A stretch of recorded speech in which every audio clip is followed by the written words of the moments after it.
Umesh Pandey is joining me, and he is a trade representative as well. Umesh, if I'm correct, you're also with regard to the Office of Thailand Trade Representative that you're joining us. Tell me more about this situation, Umesh. At the BIMSTEC Summit, the future of India's Northeast, the future of how together the 7 nations can come together, and when a UNOS government, and not the government, the leader himself says there's no possibility, only Bangladesh can become an extension to the Chinese economy. How does one look at that? Thank you very much. First of all, I should say Sawadee. It's my way of greeting people, my Thai way of greeting people. I'm of Indian origin, but born and raised Lovely. in Thailand. So on political issue, I don't think as a political office holder, I am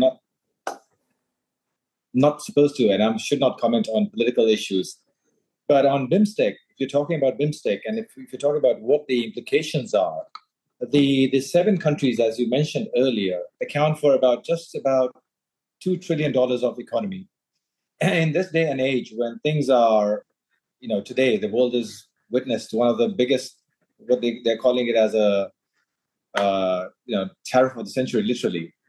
Then in this kind of a situation, with the tariffs globally, India's slapped with 26%, Thailand has 36%.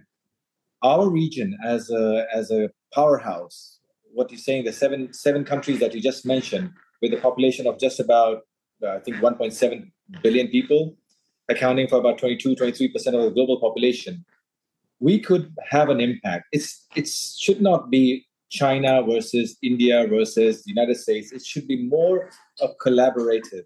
What I believe in today, in this day and age, with the administration, is that the region has to come together.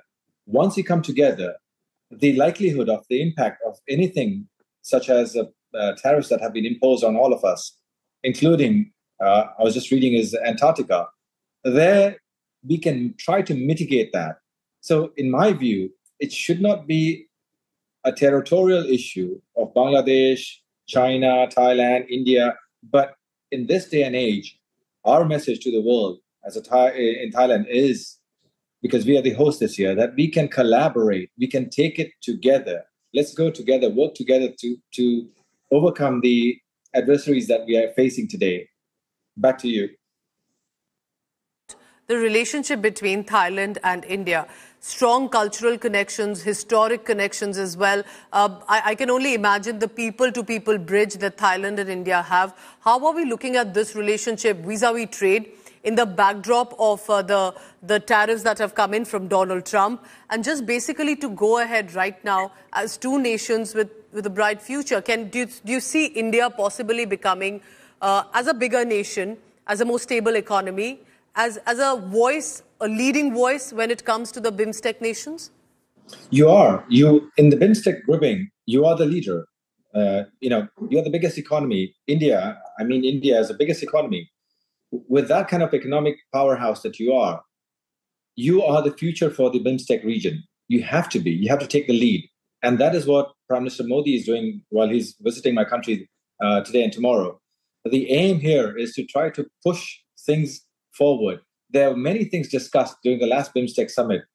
There are many issues that needs improvement. Your value chain upgrading, developing more interaction, more intra-trade. So the global trade, yes, we account for 22%, 23% of the global trade.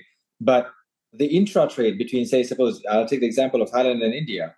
The trade has grown, but not to the level that we want to see.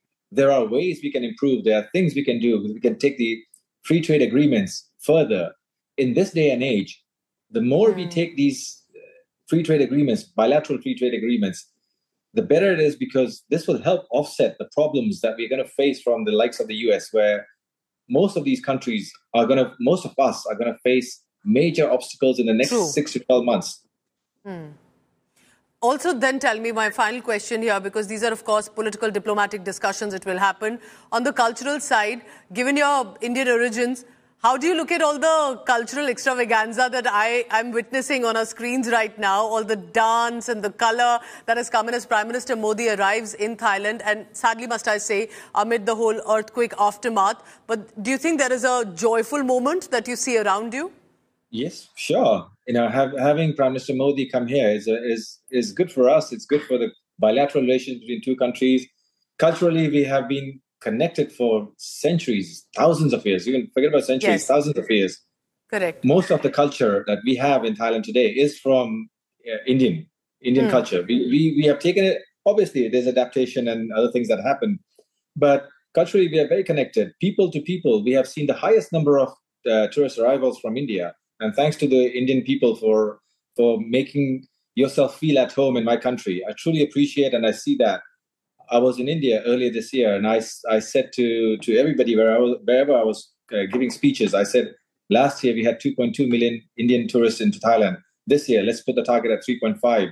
So yes, we want more Indian tourists. We're culturally very connected. Food is kind of similar, and most Indians love our food. So yeah, it's good to have that people to people connection, and that eventually leads us to business connection. If you have a bit of comfort in my country, you will feel more comfortable being able to invest, being able to trade, being able to do things.